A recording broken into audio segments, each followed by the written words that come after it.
नमस्कार दोस्तों, पीसीएस गुरुजी आपका स्वागत है। दोस्तों, फरवरी करंट अफेयर्स लेकर हाजिर हुए हैं। करंट अफेयर्स के 25 सवाल आज हम करेंगे। 25 सवाल ऑलरेडी कर चुके हैं। कल का जो वीडियो गया था उसमें 25 सवाल हमने कर लिए थे, टॉप 25। आज बाकी के 25 सवाल जो हैं हम लोग आज करेंगे। स्टार्ट करने से पहले मैं आपको दो बातें बताना चाहूंगा कि पहला, जिसने ये वीडियो नहीं देखा, इससे कल का जो वीडियो जो ऑलरेडी 25 सवाल कवर किया था वो देख लें। बहुत अच्छे तरीके से हमने कवर किया था क्योंकि काफी इंपॉर्टेंट सवाल इसमें से विद एक्सप्लेनेशन गया था। और दूसरा ये कि टेस्ट सीरीज जो है वो मॉक टेस्ट सीरीज आपको दी जा रही है यूपी पीसीएस प्री के लिए। ठीक है, मॉक टेस्ट सीरीज है। लगभग 250 छोटे बड़े टेस्ट आपको मिलेंगे इसके अंदर। आप प्लीज को बुक करिए। सेक्शनल टेस्ट होंगे प्लस फुल लेंथ टेस्ट होंगे। अब चूंकि आखिरी के 2 महीने रह गए हैं तो कोशिश कीजिए जो आपने पढ़ा है उसको याद रख लीजिए। आप लोगों की डिमांड के ऊपर इसकी जो फीस है वो 999 से घटाकर 499 कर दी गई है। ठीक है, 499 कर दी गई है। और ये लगभग 200-250 टेस्ट आपको मिलेंगे छोटे बड़े से मिला के। इसके लिए आप 9919521555 पर कॉल करके इस टेस्ट सीरीज के बारे में जानकारी ले सकते हैं। अब हम आगे बढ़ते हैं। जो हमने आज जो कल ये तो कल पढ़ लिया था, आज हम आगे बढ़ेंगे। आगे के 25 सवाल जो थे वो हम देखेंगे आज से। चलिए, ये आज से स्टार्ट करेंगे हम लोग। ठीक है, सवाल ये है कि भारत सरकार ने मैंग्रोव, उम्मीद करता हूं मैंग्रोव की मतलब पता होगा आपको, वृक्षारोपण के लिए केंद्र बजट 2023 में किस योजना की घोषणा की है? तो मैंग्रोव वो प्लांट होते हैं जो कि आपका पानी में रहते हैं, खासकर सॉल्टी वाटर के अंदर रहते हैं। यानी कि मान लीजिए समुद्र है, समुद्र के आसपास यहां पर ये पेड़ आपको मिल जाएंगे और ये सर्वाइव कर जाते हैं पानी के अंदर, दलदली पानी के अंदर रहते हैं। और एक योजना बनाई है जिसका नाम है मिस्टी स्कीम फॉर मैंग्रोव प्लांटेशन। ठीक है, तो ऐसे प्लांट जो पानी में रहते हैं और इनको बोलते हैं, आपने नाम सुना होगा सुंदरबन एक मैंग्रोव प्लांट्स वहां पर जंगल है मैंग्रोव का। ठीक है, आपको यह बताना है मुझे, गुजरात आपका वेस्ट बंगाल में तो ऑलरेडी है कि हिंदुस्तान में और कहां पर मैंग्रोव्स हैं ये बताना है आपको। तो ठीक है, ये पानी के अंदर रहते हैं ये। और एग्जाम में जब कई बार पूछा जाता है कि मैंग्रोव, जो कि आजकल बड़ा दिक्कत चल रही है, योजना जो मिस्टी योजना लाई गई है, ये मेन पर्पस ये रहा कि मैंग्रोव की कटाई बहुत होती है। तो आप जैसे इस फोटो में देख सकते हैं कि ये प्लांट होते हैं तो ये पानी को सर्वाइव कर जाते हैं, ये पानी को रोक लेते हैं और यहां पर जो लोग रह रहे हैं उनको दिक्कत नहीं आती। अगर ये प्लांट कट जाएंगे तो आप देखोगे यहां पर बाढ़ वगैरह तबाही हो सकती है। तो प्रकृति से छेड़छाड़ करोगे आप तो दिक्कत तो आएगी। तो इंसान जो है हर जगह पे छेड़छाड़ करता है, इसलिए दिक्कत आती है। तो मैंग्रोव जो है इसलिए बड़े इंपॉर्टेंट हो जाते हैं। एक सवाल और आता है कि मैंग्रोव चूंकि प्लांट जो है वो आपका पानी के अंदर रहते हैं। ठीक है, पानी के अंदर रहते हैं तो सांस कैसे लेते होंगे? तो देखिए यहां एक जो मैंग्रोव्स है, oxygen enters a mangrove through lenticels through thousands of small size breathing pores in the bark and root. जो रूट्स एंड बार्क के अंदर जो छोटे पोर्स होते हैं, लेंसिटल्स होते हैं, वहां से ये ऑक्सीजन को सांस लेते हैं और इनका होता है। तो बल्कि कई बार ऐसा होता है कि इस तरह से होता है और इस तरह से भी प्लांट पौधे निकल आते हैं। मतलब कि ये एक स्टेम है, इस तरह से मुड़कर ऊपर हो जाती है। ठीक है, इस तरह से भी ऊपर होती है, इस तरह से तो सांस लेते हैं। ठीक है, तो मैंग्रोव्स के बारे में मुझे आपको ये बताना है कि सुंदरबन तो है ही है, सबसे बड़ा वेस्ट बंगाल के अंदर मैंग्रोव है। दूसरा और कहां पर मैंग्रोव्स पाए जाते हैं, क्योंकि मैंग्रोव के ऊपर बहुत सारे सवाल बनते हैं। किस राज्य सरकार ने online portal family I card, one family one identity launch किया है? वन फैमिली वन आइडेंटिटी जो है वो पहचान एक है, फैमिली आईडी एक परिवार, ये उत्तर प्रदेश ने, और ये बहुत इंपॉर्टेंट है। उत्तर प्रदेश सरकार ने फैमिली आईडी स्टार्ट की है, एक परिवार एक पहचान, ये योजना स्टार्ट की जिसमें आर्थिक और सामाजिक उन्नति हो सके। ग्लोबल क्वालिटी इंफ्रास्ट्रक्चर इंडेक्स, ठीक है, 2021 में भारतीय गुणवत्ता परिषद के तहत भारत के राष्ट्रीय मान्यता प्रणाली इंडियन एग्रेशन सिस्टम को विश्व के किस स्थान पर रखा गया है? ठीक है, तो ये 5वें स्थान पर रखा गया है। GQII 2021 में भारतीय गुणवत्ता परिषद जो होती है, यानी कि एक्रेडिशन, जैसे आपने कॉलेज का एक्रेडिशन देखा होगा कि किस तरह से किसी कॉलेज को A ग्रेड मिलता है, B ग्रेड मिलता है, तो जो भी पैरामीटर्स हैं वो हैं, उसमें इंडिया को 5वें नंबर पर रखा गया है। अब यहां पे देखेंगे ये आपकी रैंकिंग है। ठीक है, रैंक है और इंडिया आपका यहां पर आता है, ये इंडिया है और इंडिया जो है ये 5वें नंबर पे रखा गया है। जर्मनी बहुत ज्यादा एक्रेडिशन इसका बहुत हाई है।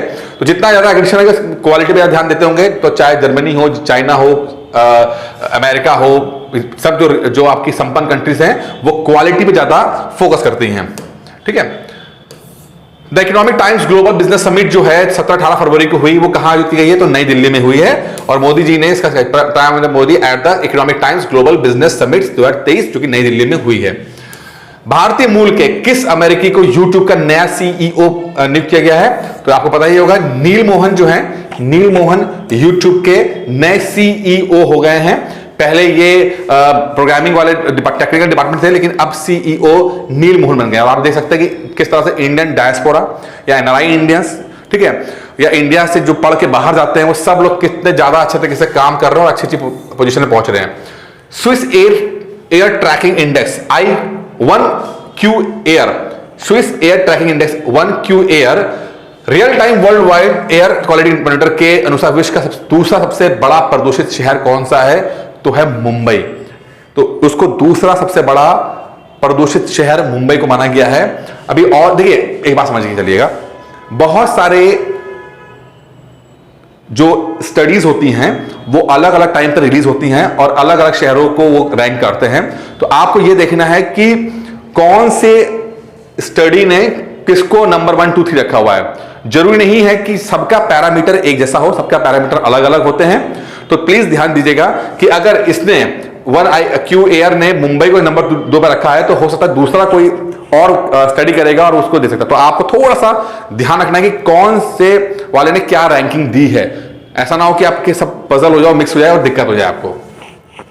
वैश्विक स्तर पर अमेरिका और चीन के बाद तीसरा सबसे बड़ा टेक स्टार्टअप इकोसिस्टम किस देश का है? तो जैसा आपको पता ही है कि हिंदुस्तान के अंदर 100 से ज्यादा यूनिकॉर्न्स बन चुके हैं, ठीक है। यूनिकॉर्न क्या होते हैं?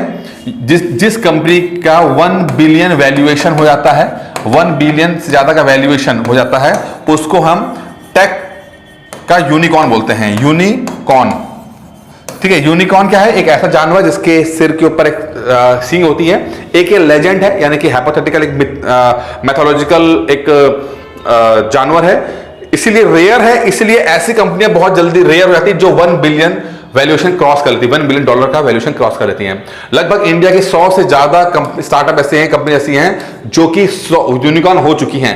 अब ये अलग बात है कि इन 100 में से 95 अभी भी नुकसान में चल रही हैं, ठीक है। लेकिन भारत ने काफी अच्छा प्रोग्रेस किया है। चाइना और अमेरिका के बाद तीसरे नंबर का सेटअप बना दिया, जहां पर टेक स्टार्टअप जो हैं वहां पर सबसे ज्यादा बढ़िया चल रहे हैं, काम कर रहे हैं। किस अफ्रीकी देश में मार्बर्ग वायरस तेजी से फैला है? तो मार्बर्ग जो है वो इक्वेटोरियल गिनी में फैला हुआ है। बहुत इंपॉर्टेंट, कल भी मैंने पढ़ाया था। एक और सवाल आया था इक्वेटोरियल गिनी का, वो क्या था? यहां पे देखिए, पहले समझते हैं, एक वायरस है। वायरस क्या है? मार्बर्ग वायरस, जो कि इक्वेटोरियल गिनी में आया है। और कल मैंने आपको जो पढ़ाया था, इसमें देखिए, मैं आपको दिखाता हूं। वहां की प्रधानमंत्री जो है, वहां की प्रधानमंत्री एक महिला, पहली महिला बनी हुई है, मेनुला रुख बोटी जो है, इक्वेटोरियल गिनी की ये पहली फीमेल प्राइम मिनिस्टर बनी है। और इक्वेटोरियल गिनी आपको वेस्ट अफ्रीका के पास से देखिए आप, और ये इक्वेटर से आपका इससे जुड़ा हुआ है, क्या नाम है, समुद्र जुड़ा हुआ है, तो यहां पर है। तो थोड़ी सी लोकेशन बारे में पता आपका होना चाहिए, जिससे कि आप बेहतर तरीके से अंडरस्टैंड कर पाओ चीजों को लेकर।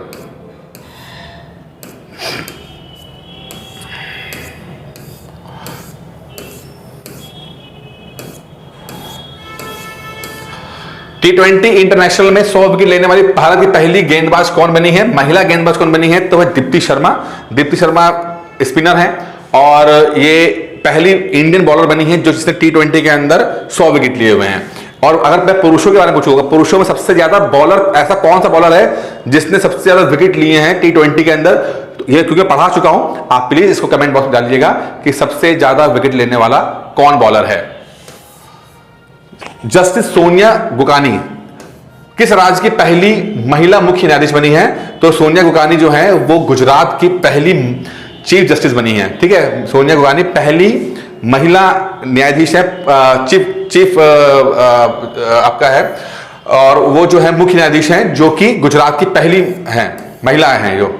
किस राज्य में पर्यटन सुरक्षा को बढ़ावा देते हुए कई जिलों में धार्मिक और पर्यटन स्थलों पर टूरिस्ट पुलिस यानी कि टूरिस्टों को प्रोटेक्ट करने के थाने बनाए गए हैं? तो ऐसा जो है वो आंध्र प्रदेश में हुआ। आंध्र प्रदेश टूरिस्ट पुलिस जो है क्या है, तो आंध्र प्रदेश सरकार ने कोशिश की है कि टूरिस्टों को दिक्कत ना हो, तो उनके लिए पुलिस बनाई गई है।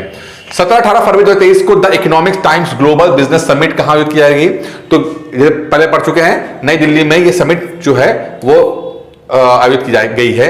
किस देश ने 18 फरवरी 2023 को भारत से फ्रोजन सी फूड के आयात पर वर्ष 2022 में लगाए गए प्रतिबंध को हटा दिया है? एक कंट्री रही है कतर, ठीक है, जिसने इंडिया से जो फ्रोजन फूड आता है, फ्रोजन फूड क्या होता है, जैसे मछली होती है, उनको ठंडा करके रखते हैं कि बाद में खा सके, तो ऐसे फ्रोजन फूड पे बैन लगा दिया था। कुछ दिक्कत आ गई थी, कुछ पेस्टिसाइड्स वगैरह केमिकल्स वगैरह थे, तो उन्होंने बैन लगा दिया था।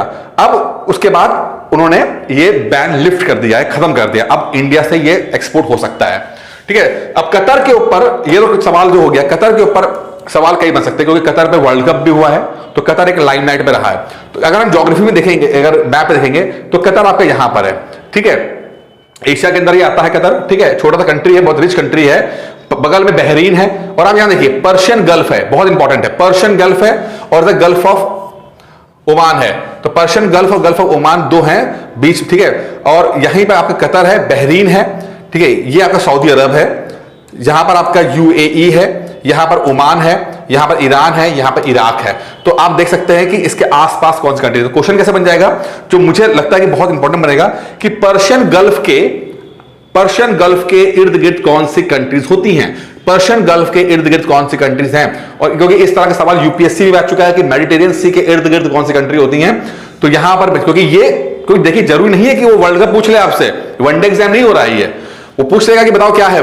तो देखिए आप यहां पर देखिए, ये कुवैत हो गया, सऊदी अरब हो गया, बहरीन हो गया, कतर हो गया, यूएई हो गया, ठीक है, ईरान हो गया, तो यहां, और ये इराक भी हो गया।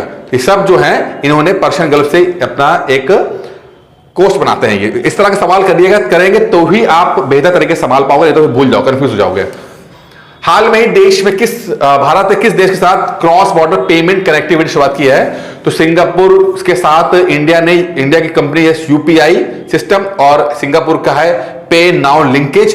पे नाउ इनमें लिंकेज हुआ है, जिसमें कि अब जो यूपीआई के माध्यम से पैसा ट्रांसफर कर पाएंगे, और सिंगापुर के साथ ये चीज हुई है, ठीक है, ये बहुत इंपॉर्टेंट है। इससे पूरी दुनिया जो है भारत की टेक्नोलॉजी को एक्सेप्ट कर पा रही है, और इंडियंस जो है अब चीप लेबर का कंट्री ना रहकर टेक्नोलॉजी में भी आगे बढ़ रहा है। ये बहुत अच्छी बात है, इसके बहुत अच्छे रिजल्ट्स भविष्य में देखने को जरूर मिलेंगे हम लोगों को।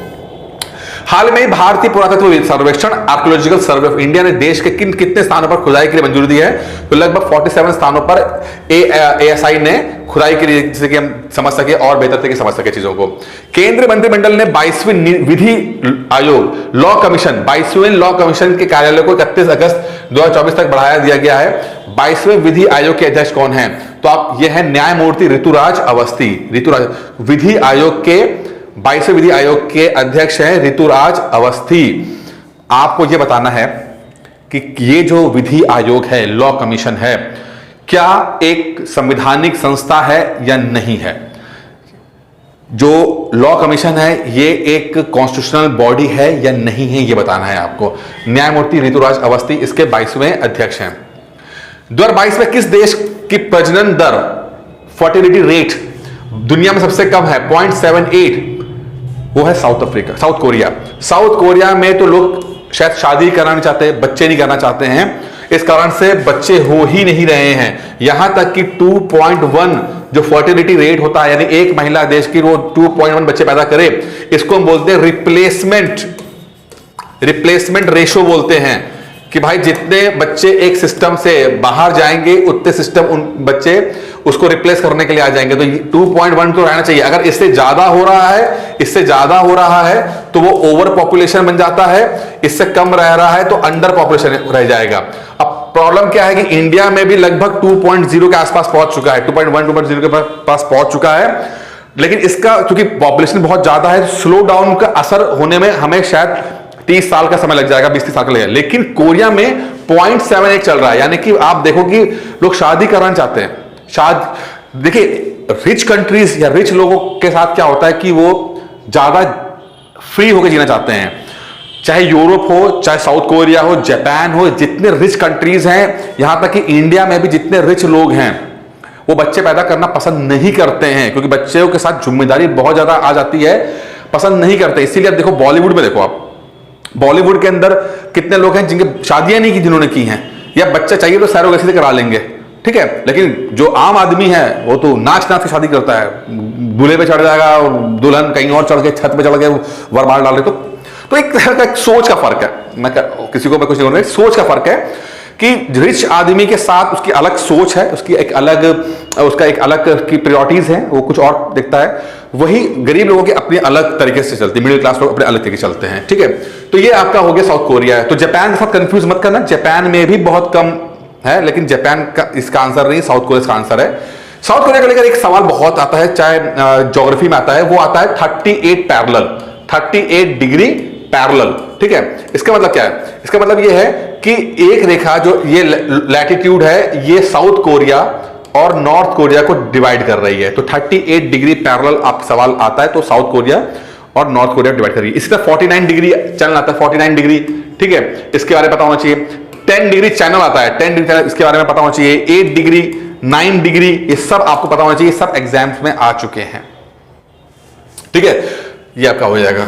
अब साउथ कोरिया के आसपास देखिए, यहां पर सी ऑफ जापान है, येलो सी है, येलो सी अब बहुत इंपॉर्टेंट है किसके, तो आप देखोगे साउथ कोरिया इसके पास में है, ठीक है। तो ये थोड़ा सा आपको नजर रखनी है कि कौन सी चीज कहां पर है।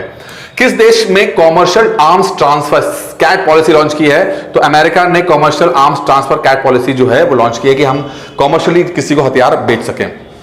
किस देश ने national green fiscal initiative policy framework, national green fiscal initiative policy framework launch किया है?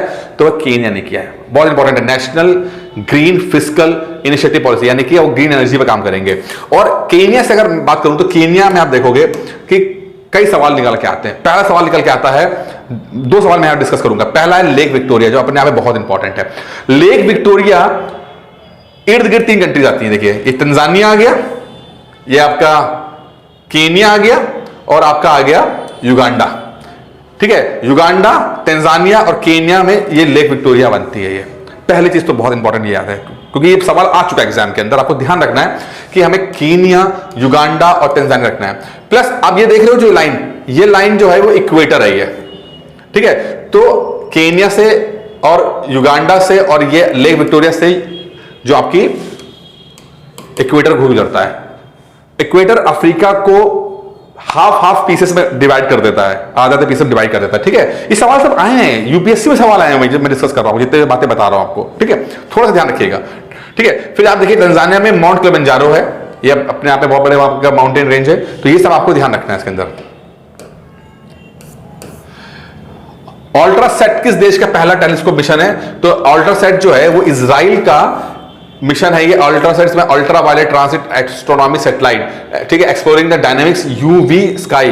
तो ये इजराइल का एक पहला टेलीस्कोप मिशन है। ये अंतर्राष्ट्रीय मातृभाषा दिवस 2023 का बनाया गया, तो ये 21 फरवरी को बनाया गया। अंतर्राष्ट्रीय मातृभाषा दिवस जो है वो 21 फरवरी को मनाया गया। याद रखिएगा, फैक्चुअल चीजें हैं। हाल ही में खबरों में रही न्यू स्टार्ट ट्रीटी किन 2 देशों के बीच है? तो न्यू स्टार्ट ट्रीटी जो है वो अमेरिका और रूस के बीच में, अमेरिका और रूस के बीच में है, और इसमें परमाणु बम को रोकने की, रोकथाम करने की थी। अब चूंकि रशिया ने इस ट्रीटी को खत्म कर दिया है, अब ये खत्म हो गई। तो चूंकि बहुत पुरानी ट्रीटी है, 10-20 साल पुरानी, 20 साल पुरानी ट्रीटी है, रशिया ने युद्ध के समय इसको खत्म कर दिया है इसको, ठीक है। किस फिल्म को 76th ब्रिटिश अकादमी फिल्म पुरस्कार बाफ्ता नॉट ऑस्कर, बाफ्ता पुरस्कार में बेस्ट फिल्म का पुरस्कार दिया गया? क्योंकि ऑस्कर आ चुके हैं, मैं ऑस्कर की बात नहीं कर रहा, बाफ्ता की बात कर रहा हूं, क्योंकि फरवरी के करंट अफेयर्स है। तो वहां पर किसका पुरस्कार मिला है? All quite on the western front, all quite on the western front को जो है पिक्चर को जो है ये बाफ्ता अवार्ड्स मिला है, all quite on the western front. अब ऑस्कर को ऊपर लेके 2 सवाल जो आ सकते हैं। पहला तो देखिए 2 पिक्चरों को मिला है, एक है RRR को के गाने को नाटू नाटू, और दूसरा है द एलिफेंट विस्परर। तो सवाल पूछेगा कि किसको डॉक्यूमेंट्री, शॉर्ट डॉक्यूमेंट्री पे अवार्ड मिला है? तो कई लोग ना बोल देंगे RRR को मिल गया या नाटू नाटू को मिल गया। नहीं, तो एलिफेंट विस्पर्स को अवार्ड मिला है शॉर्ट डॉक्यूमेंट्री के ऊपर, ठीक है। तो ध्यान रखिएगा कि क्योंकि नाटू नाटू एक ओरिजिनल गाना, ओरिजिनल सॉन्ग पे उसको ऑस्कर मिला है, और जो एलिफेंट विस्परर है उसको मिला है शॉर्ट डॉक्यूमेंट्री के ऊपर। संभावना यह है कि जो शॉर्ट डॉक्यूमेंट्री के जो निर्देशक निर्माता हैं उनको आप नाम लिखना, उनको नाम भी आपको होना चाहिए। गुरमीत मोंगा है, उनका नाम आपको आना चाहिए।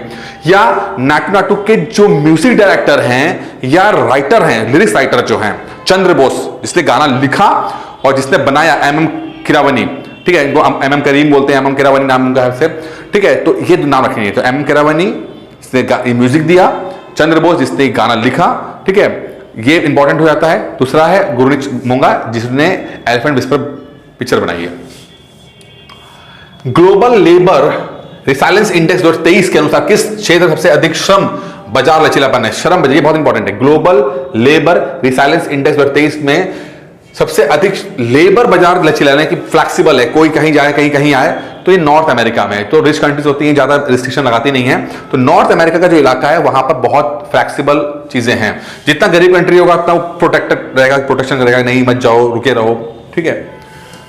आखिरी क्वेश्चन है, अमृत नगरोत्थान योजना, अमृत नगरोत्थान स्कीम जो है किस देश ने लागू किया है? ठीक है, यह है कर्नाटक ने इसको किया हुआ है, और इसमें जो लैंड है, नगर है, उनको और डेवलप किया जाएगा, बेहतर तरीके से मैनेज किया जाएगा, ठीक है। तो ये कर्नाटक का है। ये बाकी खत्म करने से पहले दोस्तों, ये जो PDF है ये PCS गुरु जी ऐप पर आपको मिल जाएगी, वहां से आपको डाउनलोड कर लेना है। आपको पहली चीज तो ये है, फर्स्ट आपको ये करना है। दूसरा क्या करना है कि जो आपको टेस्ट सीरीज दी जा रही है, टेस्ट सीरीज है, ये पहले 999 में थी, इसको काट करके हमने 499 कर दिया है, और ये आखिरी रेट रहेगा, इसके बाद नहीं रहेगा। आप चाहे ज्वाइन करो, और मैं कहता हूं करो, आप लोग थोड़ा सा तो अपने पर खर्चा करो यार, याद नहीं रहती चीजें, साल बर्बाद कर देने से बेहतर है कि आप थोड़ा सा इन्वेस्ट करके चीजों को याद रखने की कोशिश करो। इसमें आपका ईगो हर्ट नहीं हो जाता, थोड़ा सा पढ़ लो, थोड़ा सा समझ लो, ठीक है। कोई भी कहता है भगवान भी तब तक खुश नहीं होता जब तक आप उसमें किसी यज्ञ में आहुति नहीं देते हो, भगवान खुश नहीं होता। तो आहुति दीजिए, थोड़ा सा तो अपना कीजिए, आपको रिटर्न्स अच्छे मिलेंगे, आशीर्वाद मिलेगा भगवान का। कहने का मतलब यह है कि अगर अपने आप इन्वेस्ट कर रहे हो तो इन्वेस्ट करो, ठीक से करो। जैसे अगर आपको लगता है कि आप टेस्टों के माध्यम से याद कर सकते हो, मुझे लगता है सबसे बेस्ट तरीका होता है टेस्टों को याद करने का, कंटेंट को याद करने का सबसे अच्छा तरीका है टेस्ट के माध्यम से याद कर सकते हैं। प्लीज कीजिए, क्योंकि लोग लगभग 200-250 टेस्ट, छोटे टेस्ट में दे रहा हूं आपको बहुत अच्छी तैयारी हो जाएगी। करंट अफेयर्स भी उसी के अंदर इंक्लूड होगा। बाकी दोस्तों इस वीडियो में इतना ही था, उम्मीद करता हूं वीडियो पसंद आया होगा। धन्यवाद।